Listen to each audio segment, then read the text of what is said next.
Assalamualaikum warahmatullahi wabarakatuh. Halo semua, di sini saya Junis Tenur Alvin dengan NPM 2401 3010 akan menjelaskan mengenai praktik pajak dari PT Samudra Nusantara selama bulan April 2026. Nah, sebelum memulai penjelasan, di sini saya akan memberikan beberapa jenis pajak yang akan digunakan dan yang akan dibahas dalam video ini. Yang pertama adalah PPh pasal 22, kemudian ada PPh pasal 4 ayat 2, dan yang terakhir adalah PPh pasal 15. Untuk seluruh transaksi yang terjadi dalam PT Samudra Nusantara ini akan dikenakan PPN sebesar 12%. Untuk transaksi yang pertama, yakni tanggal 1 April 2006. Jadi, PT Samudra Nusantara membeli barang dari PT Bajakuat sebesar 300 juta dan ini belum termasuk PPN. Kemudian, PT Bajakuat ini merupakan wajib pajak pungut PPh 22. Karena penjual merupakan wajib pungut, maka selain PPN juga dikenakan oleh PPh 22. Nah, PPN-nya sendiri adalah 12%. 12% dikalikan dengan 300 juta, maka menghasilkan 36 juta, dan PPh 22 untuk tarifnya sendiri sebesar 1,5%. 1,5% dikalikan dengan 300 juta, yaitu 4,5 juta. Jadi di sini perusahaan mencatat persediaan sebesar 300 juta, kemudian memasukkan PPN sebesar 36 juta, dan PPh 22 sebagai pajak yang dipungut sebesar 4,5 juta. Untuk transaksi yang kedua, pada tanggal 3 April 2026, perusahaan mengimpor barang dengan nilai CIF sebesar 500 juta. Nah, tarif PPh untuk pasal 22 impor sebesar 2,5%. Karena tarif PPh 22 untuk impor lebih besar, yakni 2,5%, maka tarif ini dikalikan dengan nilai 500 juta, sehingga menghasilkan pajak sebesar 12,5 juta. Selain itu juga dikenakan PPN 12%, yakni sebesar 60 juta. Nah, PPh 22 ini dicatat sebagai pajak dibayar di muka, karena nantinya bisa dikreditkan. Tidak lupa juga kita harus menjurnal persediaannya, yakni sebesar 500 juta. Untuk transaksi selanjutnya, pada tanggal 5 April, PT Samudra Nusantara menjual barang ke bendahara pemerintah sebesar 250 juta. Nah, karena kita menjual barang ke bendahara pemerintah, maka dikenakan PPh pasal 22, yakni tarifnya sebesar 1,5%. Kemudian kita kalikan dengan 250 juta, maka akan menghasilkan 3.750.000.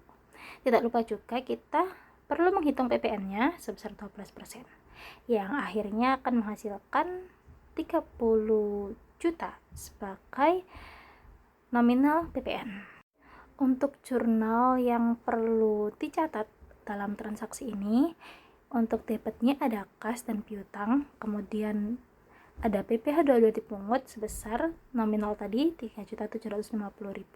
Kemudian kita juga perlu mengkredit penjualan sebesar nominal barang tersebut. Dan yang terakhir kita perlu mengkredit PPN keluaran sebesar 30 juta.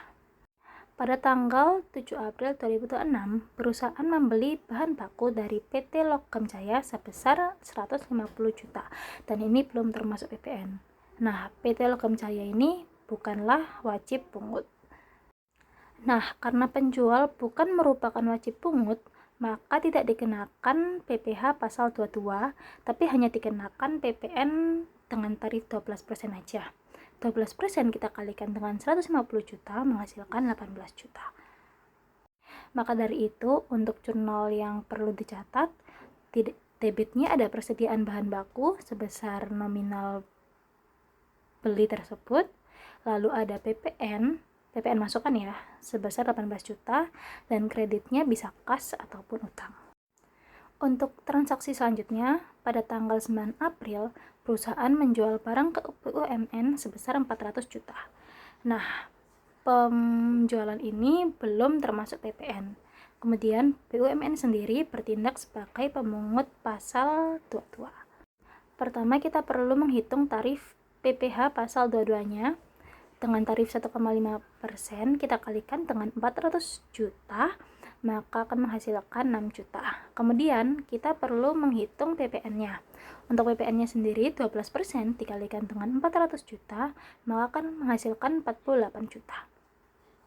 Nah, karena BUMN ini memotong PPh pasal 22, maka penjualan ditambahkan dengan PPN tersebut, yakni 400 juta ditambahkan dengan 48 juta akan menghasilkan 448 juta. Kemudian kita perlu kurangkan dengan tarif PPh 22, yakni 6 juta.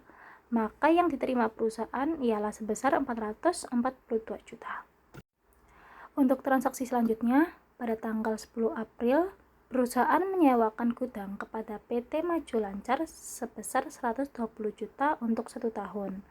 Nah, untuk transaksi ini kita perlu menghitung dengan PPh final sebesar 10%. 10% kita kalikan dengan 120 juta akan menghasilkan 12 juta. Dan ini akan dijurnal sebagai piutang sewa di debit. Untuk kreditnya sendiri ialah pendapatan sewa diterima di muka. Kemudian pada tanggal 12 April, perusahaan menerima pembayaran sewa gudang sebesar 60 juta, yakni dengan termin pertama. Karena perusahaan melakukan pembayaran sewa, maka dari itu dikenakan PPh pasal 4 ayat 2 dengan tarif 10%. 10% kita kalikan dengan 60 juta, maka akan menghasilkan 6 juta. Nah, jurnal untuk mencatat transaksi ini, yang pertama adalah cashnya sendiri, kemudian akan dipasangkan dengan debit PPh pasal 4 ayat 2 sebesar 6 juta, dan kreditnya ialah piutang sewa. Kemudian pada tanggal 15 April, perusahaan menyewakan tanah kosong sebesar 80 juta. Nah, menyewakan tanah kosong ini termasuk pendapatan sewa ya, jadi tetap menggunakan PPh pasal 4 ayat 2, yakni 10% kita kalikan dengan 80 juta, maka akan menghasilkan 8 juta. Begitupun untuk transaksi selanjutnya, yakni pada tanggal 18 April, perusahaan menerima pelunasan sisa sewa gudang dari PT Maju Lancar. Nah, sama seperti sebelumnya, dipotong lagi dengan PPh 10% sebesar 6 juta, sehingga kas yang diterima sebesar 54 juta. Pada tanggal 20 April, perusahaan menyewakan ruko kepada PT Sentosa Abadi sebesar 200 juta. Ini termasuk dalam PPh pasal 4 ayat 2 lagi ya, karena merupakan pendapatan sewa. 200 juta tersebut kita kalikan dengan 10%, maka akan menghasilkan 20 juta. Jadi PPh pasal 4 ayat 2-nya sebesar 20 juta. Selanjutnya, tanggal 21 April. Perusahaan memperoleh pendapatan jasa pelayaran domestik sebesar 100 juta. Nah, untuk pendapatan jasa pelayaran domestik, yakni pelayaran dalam negeri, maka dikenakan PPh pasal 15 dengan tarif 1,2%. Jika pendapatan jasa tersebut luar negeri, maka tarifnya akan beda lagi. Karena dia dalam negeri, jadi 100 juta tersebut kita kalikan dengan 1,2% yang menghasilkan 1,2 juta. Kemudian kita juga perlu menghitung PPN-nya. PPN-nya sendiri 12%. Kita kalikan dengan 100 juta, maka akan menghasilkan 12 juta. Untuk jurnal yang perlu dicatat, ada debit di kas, kemudian ada PPh 15 final sebesar 1,2 juta tadi. Kemudian untuk kreditnya ada pendapatan jasa sebesar nominal pendapatan tersebut, dan untuk kreditnya ialah PPN keluaran sebesar 12 juta. Selanjutnya pada tanggal 22 April, perusahaan memperoleh pendapatan jasa pelayaran sebesar 250 juta.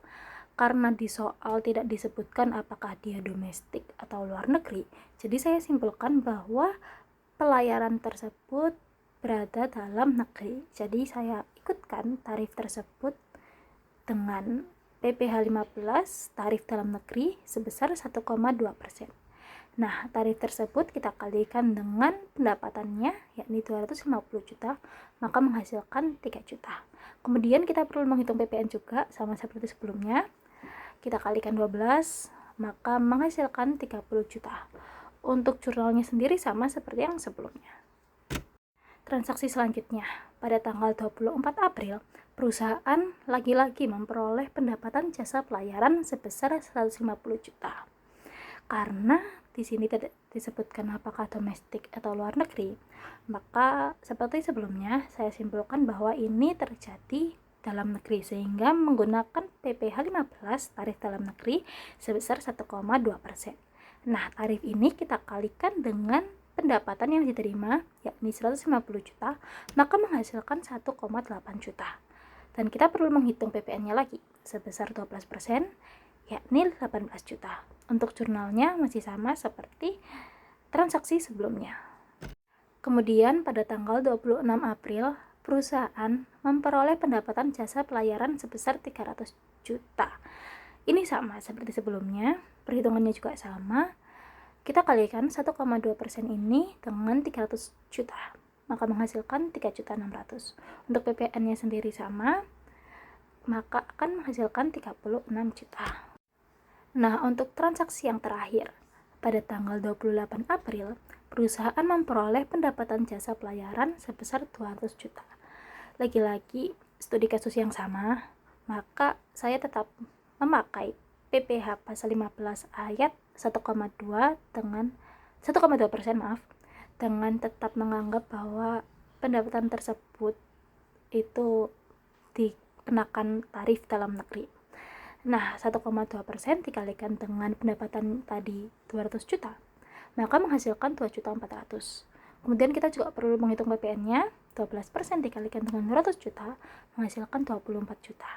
Nah, untuk jurnalnya sendiri masih sama seperti jurnal sebelumnya, yakni debit ada kas dan PPh terutang, kemudian kreditnya piutang usaha dengan PPN keluaran.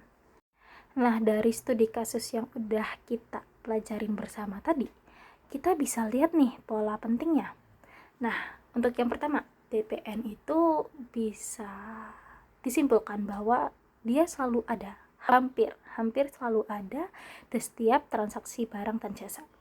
Kemudian PPh pasal 22. Nah, PPh pasal 22 ini biasanya muncul pada pembelian atau penjualan tertentu. Terlebih pada penjualan atau pembelian yang melibatkan wajib pungut atau BUMN. Jika pembelian atau penjualan tertentu tersebut tidak melibatkan wajib pungut atau bisa disebut sebagai bebas pungut, maka tidak dikenakan PPh pasal 22. Lalu yang kedua, PPh pasal 4 ayat 2. Nah, PPh ini digunakan untuk transaksi yang berhubungan dengan sewa, kecuali sewa untuk jasa pelayaran tersebut. Nah, ini tuh bersifat final ya teman-teman. Lalu yang terakhir adalah PPh pasal 15. Nah, PPh pasal 15 ini khusus digunakan untuk jasa pelayaran. Untuk PPh pasal 15 ini dibedakan ya teman-teman, ada tarif dalam negeri dan tarif luar negeri. Kalau tarif dalam negerinya itu sebesar 1,2%, sementara untuk tarif luar negerinya sebesar 2,6%. Sekian pembahasan studi kasus beserta dengan penjelasan. Di sini saya pamit undur diri. Terima kasih.